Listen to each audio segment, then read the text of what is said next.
everybody. Welcome to the SyFy Sistas podcast, where we give you our point of view. I'm Tamia Harper, and I'm joined by my SyFy sisters, Sabrina Wood. Hey, hey. And J.D. Bonjour.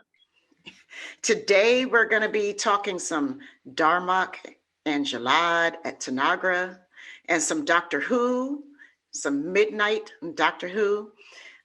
Maybe I should play some around midnight, get some Dexter Gordon going. Yeah, hey, wouldn't that be I'd good? Be all right with that. Yeah, I know, right? So we're going to mix it up a little bit today. And JD is going to be our lovely guide through this awesome journey of these two fantastic, amazing episodes. We're so glad you all could join us. And we're also so glad that we are now officially part of the Trek Geeks Network. And we love you guys, Trek Geeks. Yay, Trek Geeks.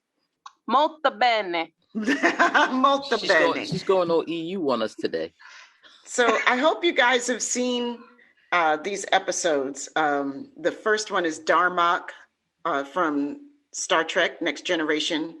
And then, like I said, we're going to delve into Midnight from Doctor Who Season 4. I'm going to turn this bad boy over to JD and let her be our tour guide. Allons-y. All right. So today we are going to talk about two episodes, like Tamia said. And for those of you who haven't seen the episode Darmok, the synopsis runs like this. Picard is captured, then trapped on a planet with an alien captain who speaks a metaphorical language incompatible with the universal translator. They must learn to communicate with each other before a deadly planetary beast overwhelms them. So with that, given that we three have seen Darmok, it was my first viewing, but first I want to know, what did you guys think of the episode? I mean, you've seen it, but like, I still want, to see, like, how does it strike you? Let's start with Tamia. Okay, well, this is hands down one of my favorite Star Trek episodes of all time. I love this episode. It's a very Star Trek episode. It at its heart, how do we relate to others that are different from us if we take away our common forms of communication? And that cuts across so many cultural lines and norms. So just on a superficial level, surface level, I can say that I love this episode, and I watch it anytime it comes on TV. Sometimes I choose to find it on whatever service I'm looking for just to watch this episode. All right. Sabrina? I am totally there with Tamia. Darmok is one of my favorites. I remember the first time I saw it, and I was blown away because it just made me so in awe of this writing, because Joe Menosky is the writer of this one, and he's written a lot of different Star Trek episodes. First Contact, and he's written Time's Arrow, that's him. And he has a lot of episodes that have to do with, like Tamia said, when you take something away, either people's memories or, language or something. So it's really very interesting. But what I really love about this is that Paul Winfield is the star, and I love Paul Winfield. Yes. So when I heard he was the guest star, even though he's got complete 100% prosthesis on, I still know that's Paul. Well, you do. You could tell that it's him. And then the amazing job, like, he really should have gotten an Emmy for this one, because the amazing job that he did of emoting throughout all of that prosthetic makeup is amazing. I think it should be a new category. I really do, because it's something to act through all of that. And this is such an emotional episode where, you have a man that is trying to do something for his planet, for his race, to get them into the rest of the universe.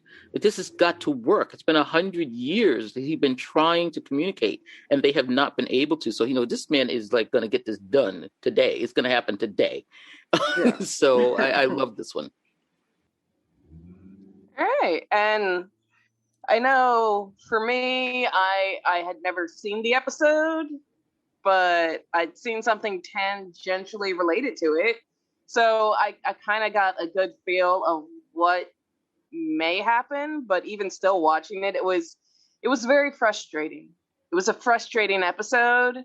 Like, everyone was doing everything wrong all the time. I didn't know that was possible, but they were. Like, I was like on Twitter complaining, like, I would hate to have Picard as a charades partner. This man is terrible. Like, could not deduce anything. So yeah, but at the end I was all like, you know what? It's a sweet episode, and as someone mentioned to me, it very much embodies the Star Trek ethos of I may not be able to communicate with you, but we're going to find a way. We're going to work together for this cause, regardless of differences, because it's the right thing to do. So, I mean, all in all, it's a cute episode. I wouldn't use the word. It's a cute episode. I wouldn't use the word cute either. But I mean, I think that makes it seem so trite, because like what it is a really important statement about an examination of the nature of fear of the other. I mean, that's what it's talking about, and how we as human beings react when we're confronted with new and different.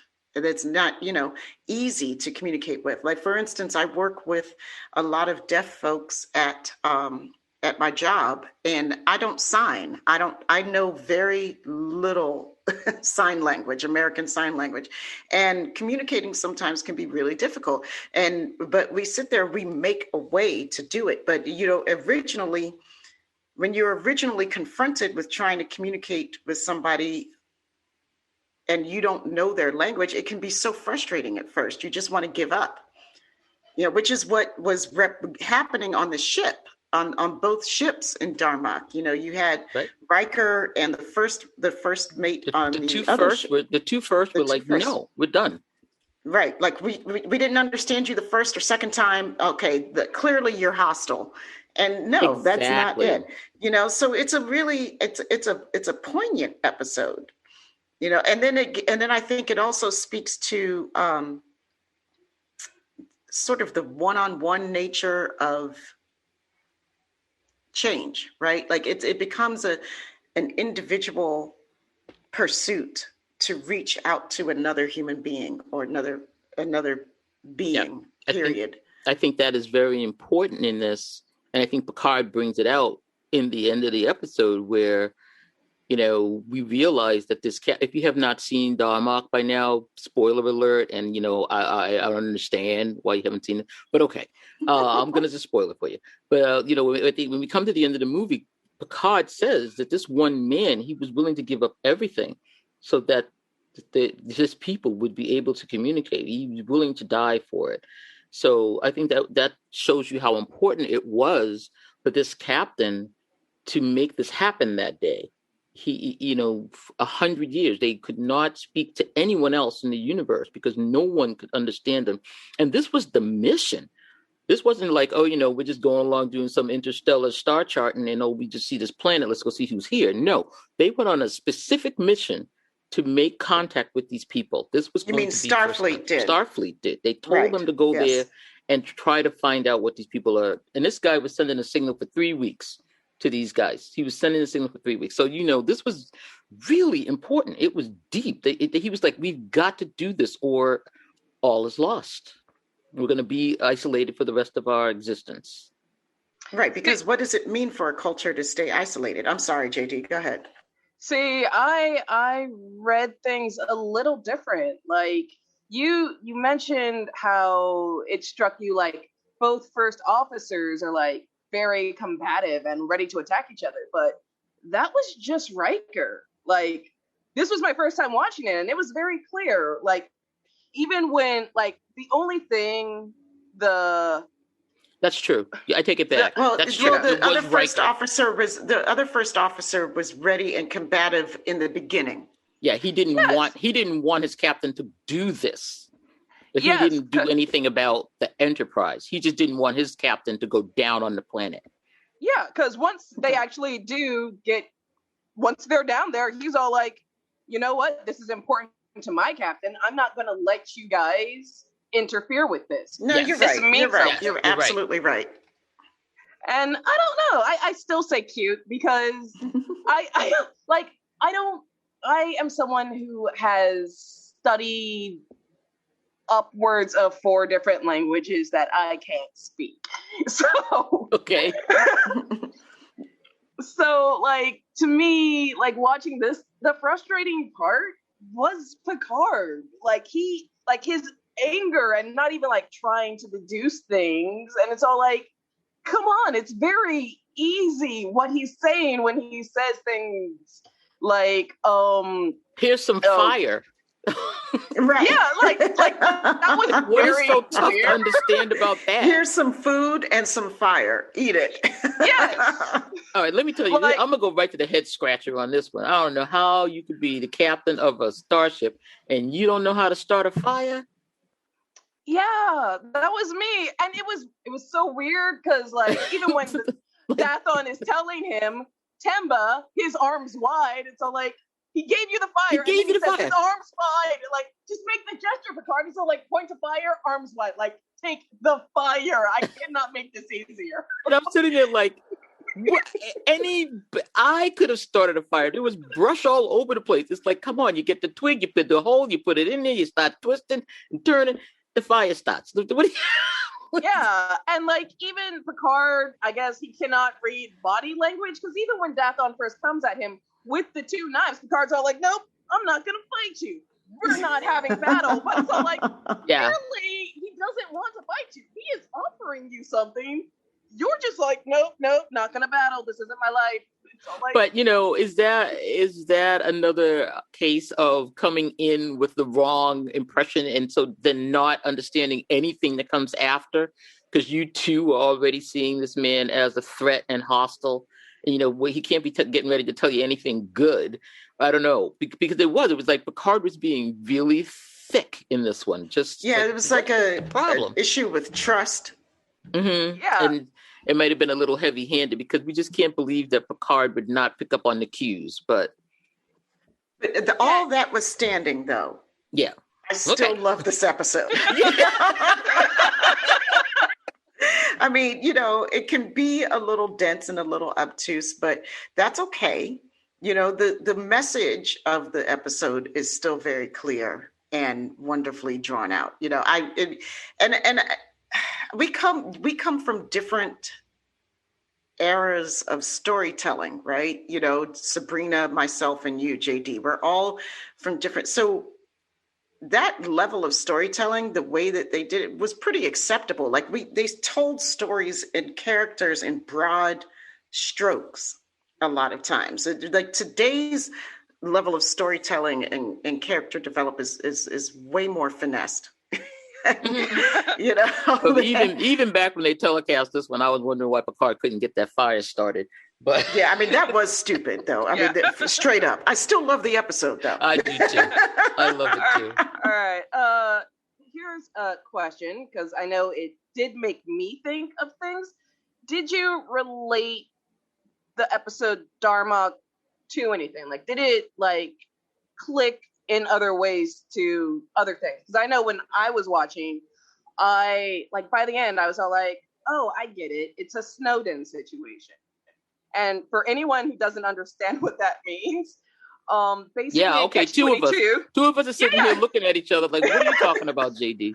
In Catch 22, you have the main character John Yossarian at the beginning of the book. Okay. At some military meeting, he asks his commanding officers, what happened to the Snowdens of yesteryear? And it's not until you get to the penultimate chapter of the book where you get this chapter about how his plane took fire during World War II. You have this new guy, Snowden, and he gets hit. And there's a cut on his leg, and he keeps telling Yossarian, I feel cold, which, if you know anything about wounds, that's a clear sign you're dying. You're dying quickly. So Yossarian, he bandages up the leg, but Snowden is still telling him, I feel cold. And it's not until it's far too late. Yossarian opens up his flak suit and everything inside inside Snowden comes pouring out. But then to look back at the beginning of the book, when he's asking what happened to the Snowdens of yesteryear, he's asking what happened to all these other guys in years before? What happened to everyone else who died? Why are we doing this? Okay. Yeah, I thought you meant like Snowden, like the guy that took all the information and went to Russia. No, apparently it's just a very common name. We're talking about databases now? Yeah, but it also goes back to, understanding the language. I get that. Yeah, that's... Well, the thing that got me, and this is like, I'm going way out, but then again, I'm a sci-fi sister, so I'm telling you from a sister's point of view. From a sister's point of view, when I first saw this episode, I thought, oh my God, we're going to another black planet, like Code of Honor time. I'm going, yeah, we're going to a black planet. But it didn't turn out to be that way. I was like, oh, the children of Tamarians, the children of Tama, whatever they were, and they're isolated and no one can speak their language. I'm like, oh man. I said, are they trying to go back and kind of give me when colonization was coming to the continent of Africa and they first got there and they couldn't speak to the Africans or whatever. I said, are we trying to recreate this now in Starfleet? And that's what first struck me when I saw the very beginnings of this, and the frustration of the white crew, except for Geordi, of the Enterprise and their frustration with these guys on this other ship, and just gonna like write them off, like, oh, that's it, I'm not talking to them anymore. We came all this way, we're gonna try 2 times to talk to them, and we're just done.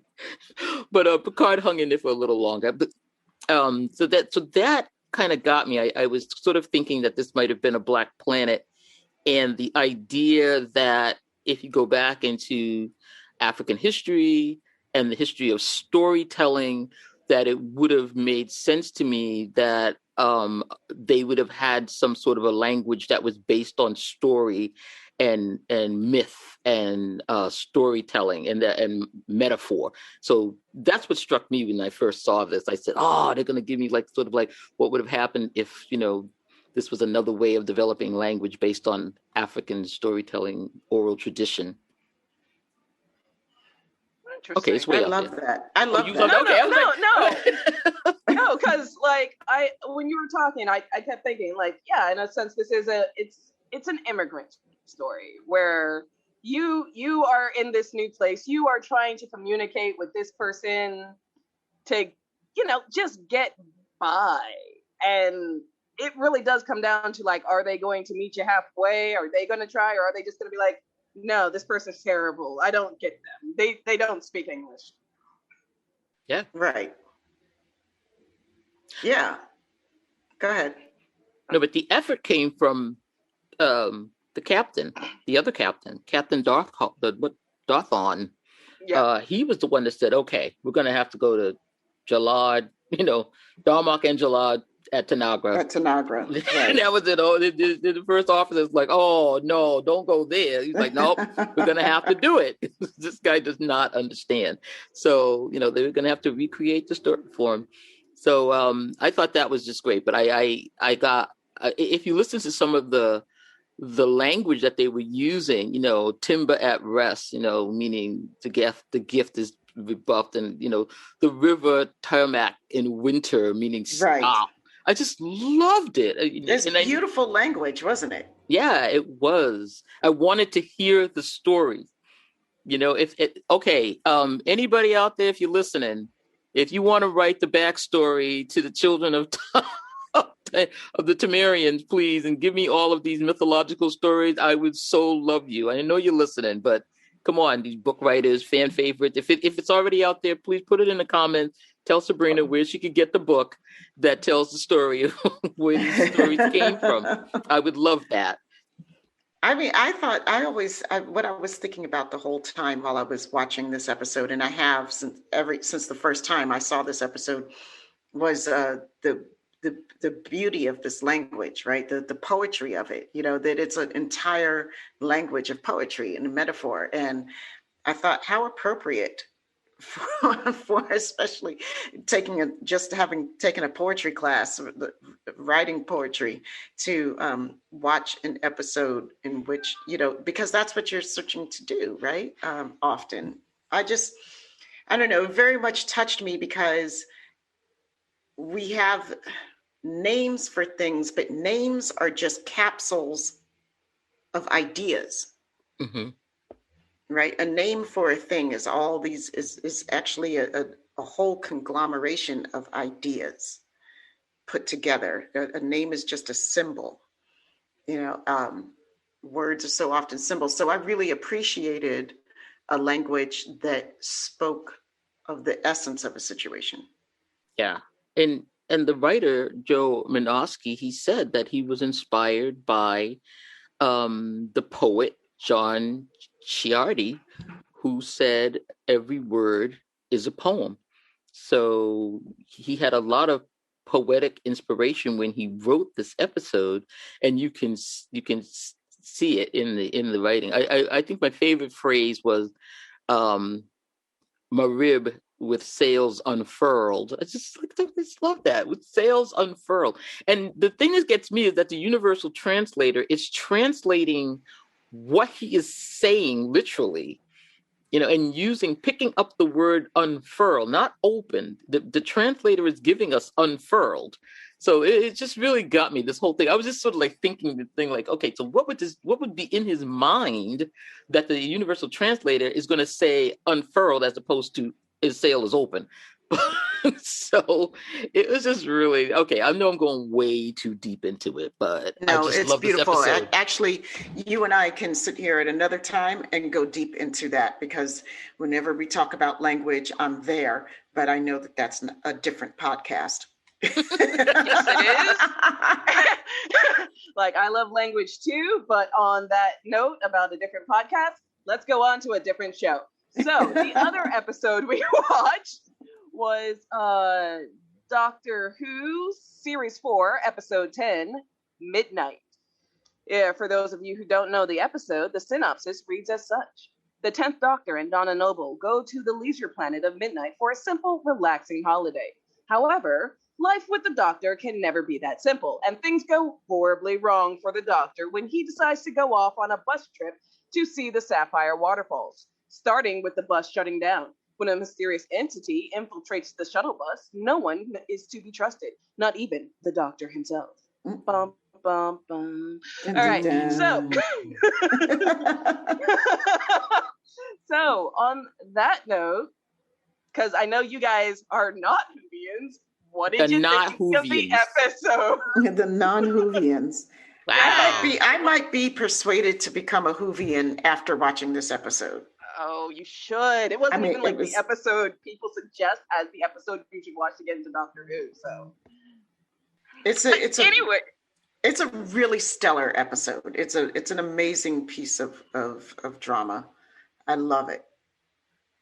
I was absolutely knocked off my feet with it too, because I really, going back, I mean, I remember the first Doctor Who, like the Doctor Who number 10. I was like, oh, Lord Jesus.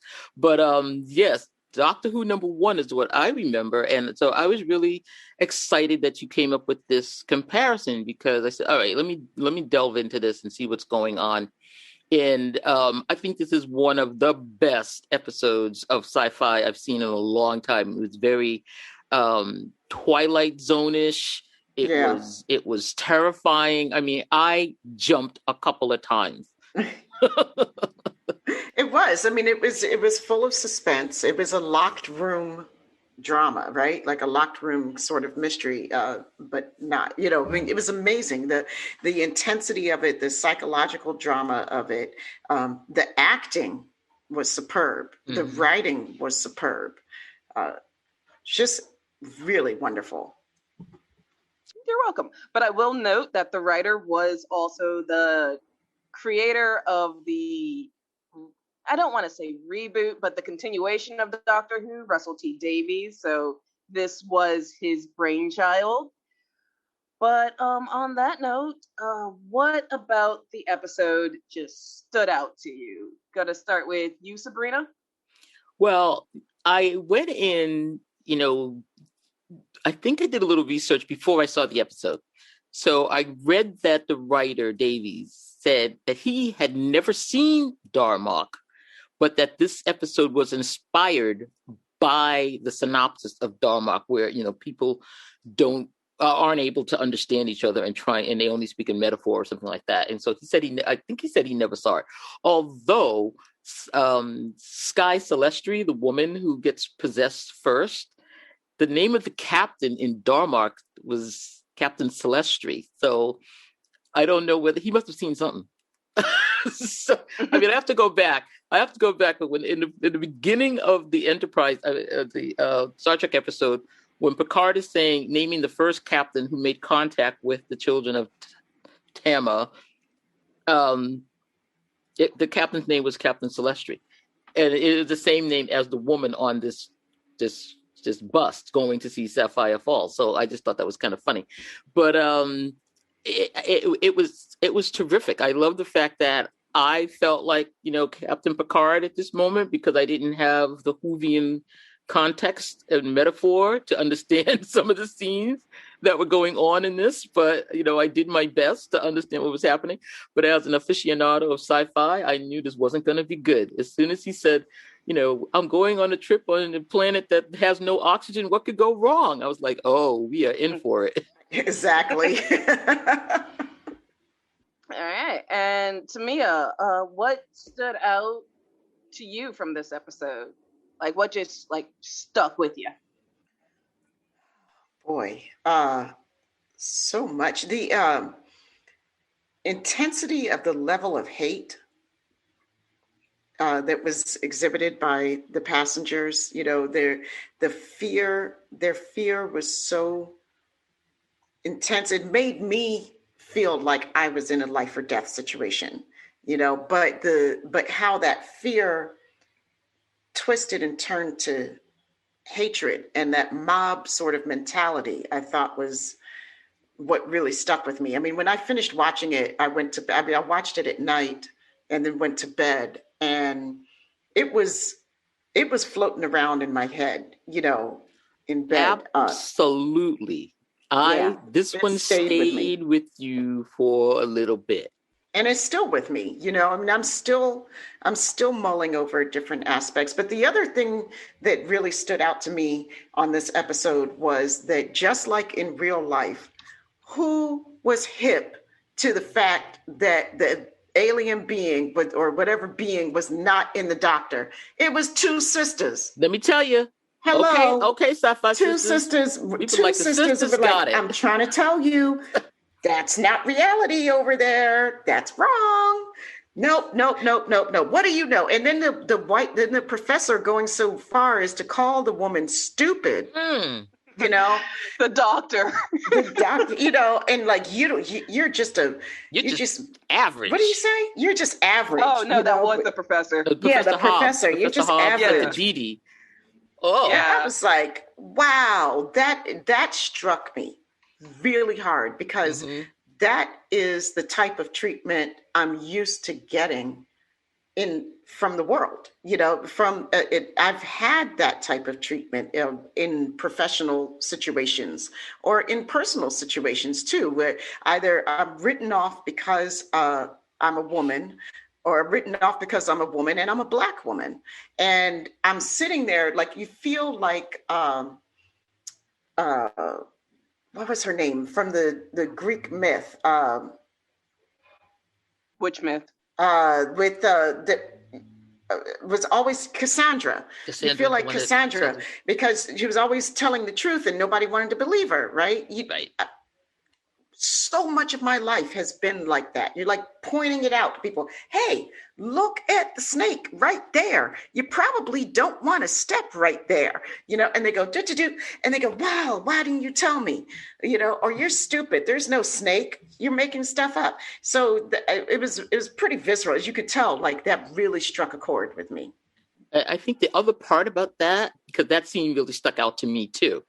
And I think what really got me about it was that it came from the Professor Hobbs, who had brought her on the trip with him. She was his research assistant, and she's like, they came on together. They were sitting next to each other. This came from a source that she would think is benign, that would be on her side. And all of a sudden, he turned and he was every angry white man. I said, oh, no. So it came from, why is this man that I am known to? You know my genius, and you're going to say this mess to me. Right. And, Doctor Who just met her, he was so clear that she was the brains. Right. He was just like, Dee Dee explained to them that we're not going to run out of oxygen. She just ran it down. And the last thing that really stood out to me was the guy who played the young kid. Yeah, Jethro. Jethro, thank you. I kept thinking of NCIS. I'm like, no, like, how do they have a Jethro in England? Like, isn't that okay? Anyway, because they do. It just seems like such an American name to me. Yeah. Anyway, he played Merlin. He played young Merlin. Did. Yes. Yeah, Colin Morgan too. I was like, it's Merlin. Oh my gosh, how fantastic. Yeah, you guys should watch Doctor Who. Any British actor has basically been on there at some point. So, but I will say, you, JD, what stood out for you? Yeah, it's one, because I've watched this so many times. It's one of my favorite Doctor Who episodes. But the one thing that always sticks with me is when the Doctor asks the hostess, what was her name? Yes. Because it's that one thing where it's not until he asks that at the end where you're all like, wait, did we not get her name? I know everyone's name on this vessel except her. Mm-hmm. Which you knew Claude, again, you knew the two pilots, you knew everybody. Which again speaks to the invisibility of Black women, right? Like we support. People don't even know our names, and that's a real experience. Yeah. It's hard to even talk about it because it's so frustrating. The number of Black women who raised people's babies and did all sorts of, and are lost to history, and we're involved now in a culture of saying their names. Say my name. We recognize the importance of keeping these people's legacies alive and giving them their due. At least at some point. That really got me when he said that, because that was the first thing I thought of, say her name. And even through the whole episode, they were so evil to her. She was the hostess on this bus, this, futuristic bus. And she was just getting flack from everybody, every single thing. And she was a servant. She was in a service position. Yeah. She's a servant. So why would we pay attention to this Black lady? Why would we treat her nicely? And then, she's throwaway. Yes. And when stuff was going down, well, you need to do something. Why? And it's your fault. And it's your fault. It's your fault.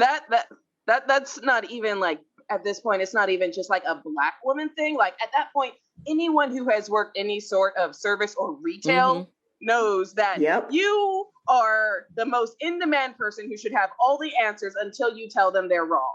Right. Then it's all your fault. Exactly. Right. Or until you can't fix the situation. Right. It's your fault. And in the end, she saves them all. And I do work in service and have worked in retail for 20 plus years. So have we all done retail? I have to. I think that people, everybody, unless they're doing national service on some other level, everybody should be required to work retail or a service position or like hotel industry, or every human being should be required to do that because it changes the way you treat other human beings. Absolutely. Yeah. Absolutely. I mean, I tell you. Anyhow, before we go down into the well of these service on that happy note, while Sabrina mentioned it, I don't think Tamia caught it. So yeah, Russell T Davies, the head writer for Doctor Who Revival, he went on note in SFX issue 200 as saying, I've seen a lot of Star Trek The Next Generation. I think it's a lovely show, but there's one episode, the billing for which is so fascinating, I'd rather think about it forever. The episode is called Darmok, and the synopsis simply says that Captain Picard is trapped on a planet with an alien who can only talk in metaphor.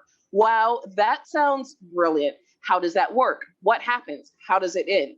I've got no idea, not seen it, but it keeps resonating with me.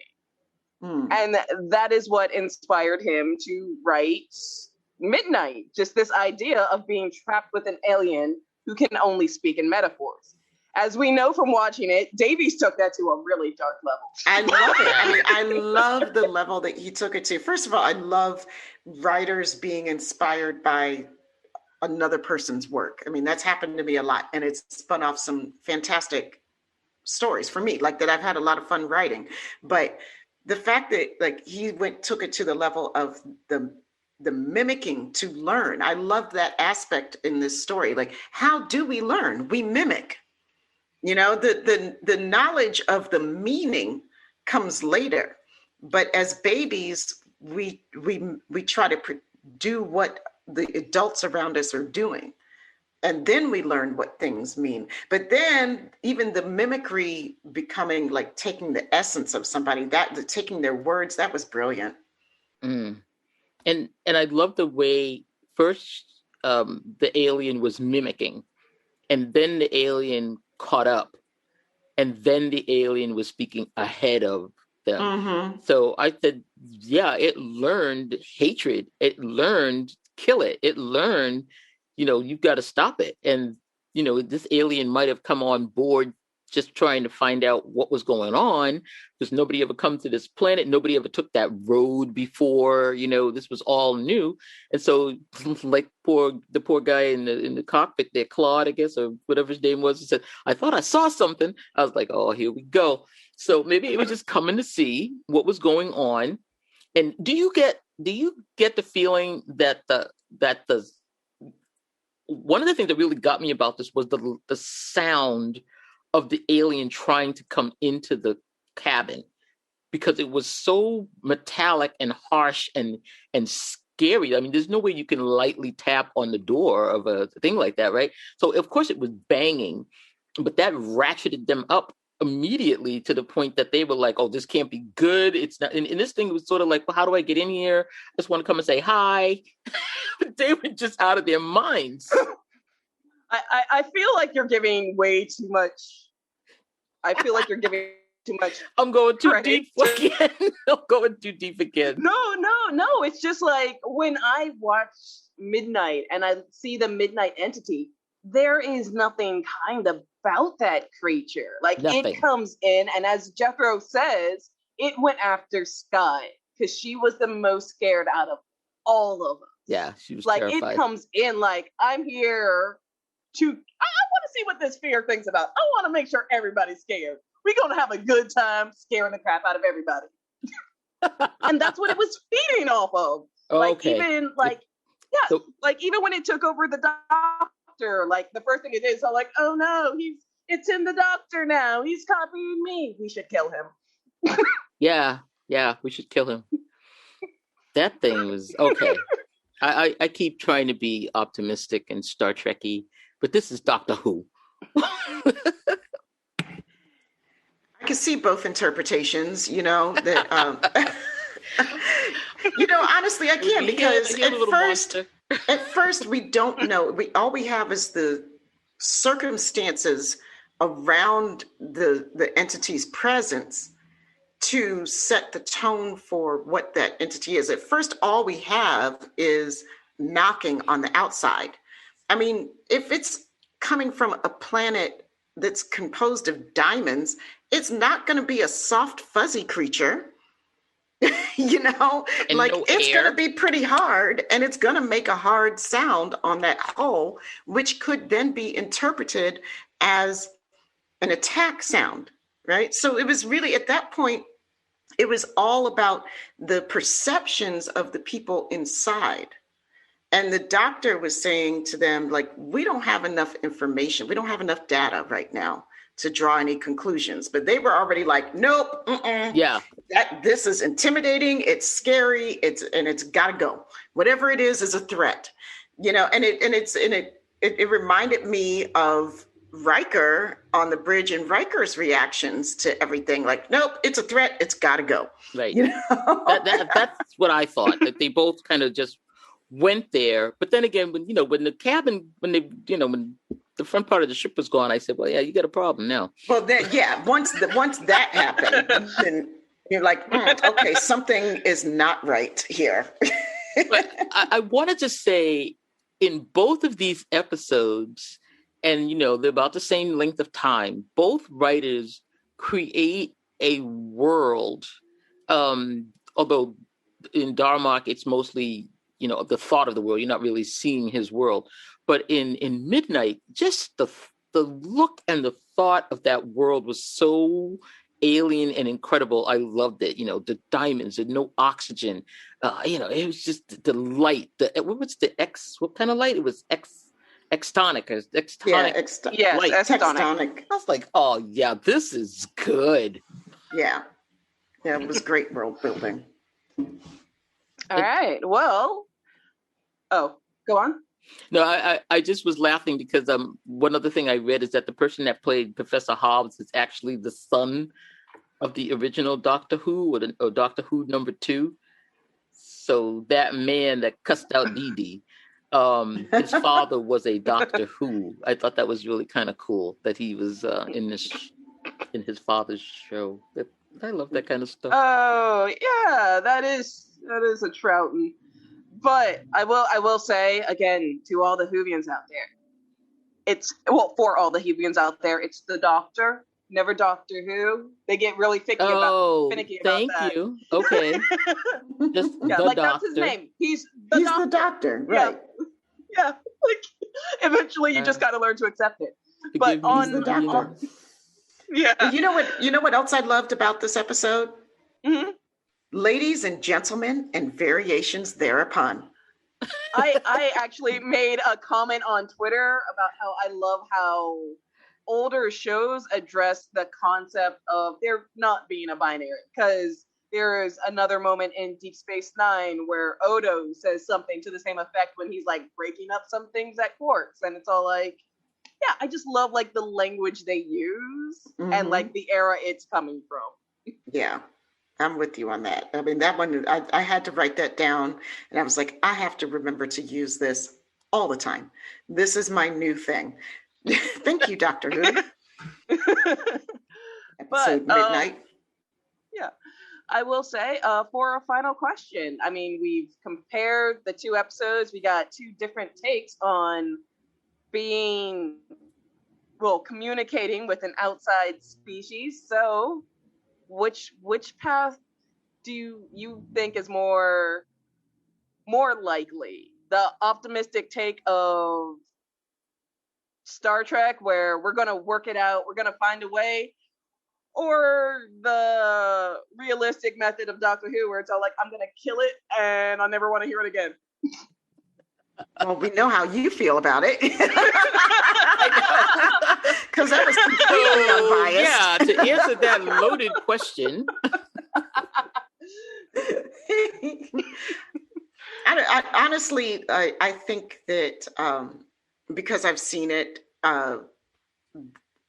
even though it was pretty outsized reactions, I think that the Whovian path is more realistic. But not all the time. I mean, Star Trek path is more hopeful, and I've seen human beings live up to and through that hope and promise and be our better selves together. We get examples of that all the time. But I think that if we are slaves to news television, we don't see it a lot. We have to go to other sources to see human beings being human beings, toward like good human beings towards one another. But for real, if I was stuck on a craft and there was something trying to get in, I would expect a lot more of the Lord of the Flies behavior that we got from the Doctor Who episode than, Peaceful Trek. Yeah. Yeah, it's just, it kind of depends on your alien there, So, And it really there are does. good aliens on both sides. There are good aliens on both sides. So you got a really nasty. That was a really nasty piece of work there that they would. But you had the Doctor being Star Trekky and wanting more information and trying to wait until we wait. Keep your powder dry. Wait till you see the whites of their eyes before you shoot. And these other people not. So there's always one in the crowd that can maybe try to talk them down. But once the threat was there was really nothing you can do. And you know what happens. The sister saves the world. I mean, the sister saved everybody. Again. Yes. And I will say, despite being slandered so viciously, I actually obviously, I fully expect most people to go the path of Doctor Who in this situation. But me personally, like I said, I'm someone who has studied multiple languages. I've studied French, Russian, Italian, and Spanish. So I do, when it comes to meeting other people and, outside things, yeah, I'm going to go the Dathon route. I can't say the Picard route because that man didn't make an effort at all. But the Dathon route where it's all like, I don't care, we're going to work something out. Mm-hmm. Okay, so the one that was the Whovian is going Darmok and the Trekkies are going Whovian. What the heck is going on here? We've been cross-pollinated. I know, right? Which is a beautiful thing. It is. This is what we're trying to do here. We're trying to expand our world, our world views, and now we are with the Doctor. I understand about the sonic screwdriver, and I got some other references. I feel like I can go out into the Whovian world and watch some more. And now, just do you wait understand? till you. Go ahead. Sorry. I was just gonna say, just wait till you see the TARDIS. I've seen the TARDIS. Okay, I'll try it again. Now you understand why I kept calling, we're totally crossing streams, the gift that we got in Picard towards the end of the new Picard. Star Trek finally has its own sonic screwdriver. Yes. I was like, they couldn't wait to get their own sonic screwdriver. Seriously, guys, you couldn't come up with something a little bit more unique. You had to bite off the Doctor. I knew that they were biting off the Doctor. I hate to admit it. Well, I digress. Okay. Nope. That was right on time. You did. They did that. All right. Well, I think we've really given this a good look at what's going on here and brought out some things that hopefully our listeners had not thought about before. So, Tamia, do you want to sign us off from another episode of the SyFy Sisters? Sure. Thanks. It's been fun. It's been fun hanging out with you gals. I can't wait to do it again. No, it really has. I've loved this discussion, and thanks, JD, for introducing me to something new and wonderful. And if you guys want to join in on our conversations, what we're doing here, and have any comments for us, we would really love to hear from you at SyFysistas.com or SyFy Sistas on Facebook and Instagram and Twitter, and that's SyFysistas.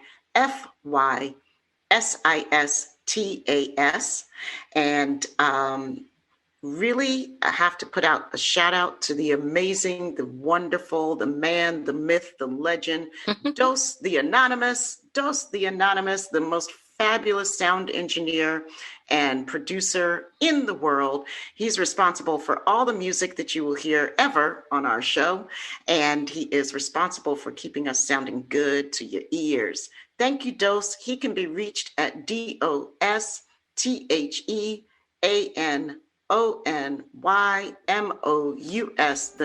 1 Yay. And with that, everyone, we'd like to say peace, love, and hair grease. Peace, love, and hair grease.